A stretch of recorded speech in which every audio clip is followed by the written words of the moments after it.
a special thanks to my father, Ken Ronk, for standing in for Rabbi Hecht, who had another engagement come up tonight and wasn't able to make it. You've always been such a great example for me, and I can't wait to hear what you've got prepared for us for the benediction tonight. And now to my colleagues, both new and returning from some years ago, and here for the first time. Thank you for your continued confidence in my leadership, and a special thank you to Jonathan Hepner for running such a clean race.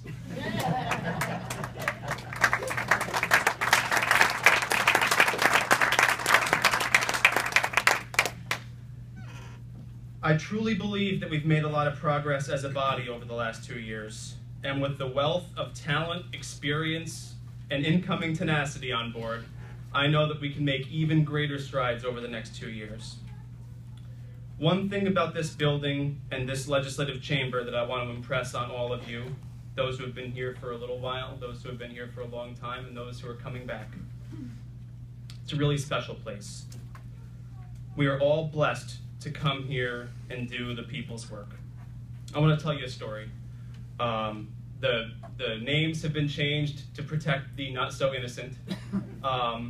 When I was first elected, I was 22 years old, and I was bright-eyed and bushy-tailed, and I was coming to my first law enforcement committee meeting. And the law enforcement committee was the committee that I wanted to be on more than any other committee.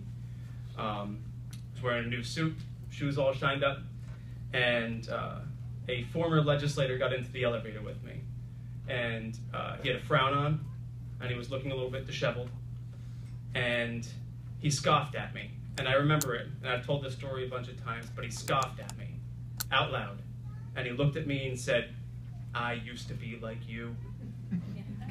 I used to get all dressed up and want to come to these meetings. Now I can't stand to come to the damn things." And it really hit me. It really hit me, that kind of unhappiness about coming to do the people's work. It's my goal to never feel like that coming to a meeting.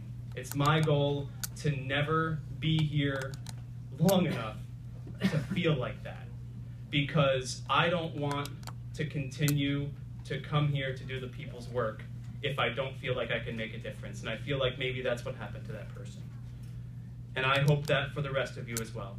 I hope that every day when you come here, you remember that we're here for a very important purpose, a purpose that not everybody gets to do, a purpose that not everybody is qualified to do, that not everybody, people go through their whole lives without having one day's worth of privilege that we have to come here and do the people's work. So I hope that we can all respect that, honor that, and appreciate that as we do our business here.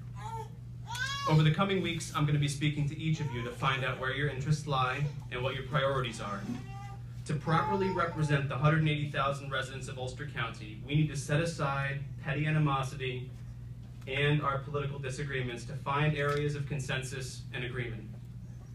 Our constituents deserve better than they see at the state and federal levels, and I will not stand as chairman of this body to see our body devolve as they have.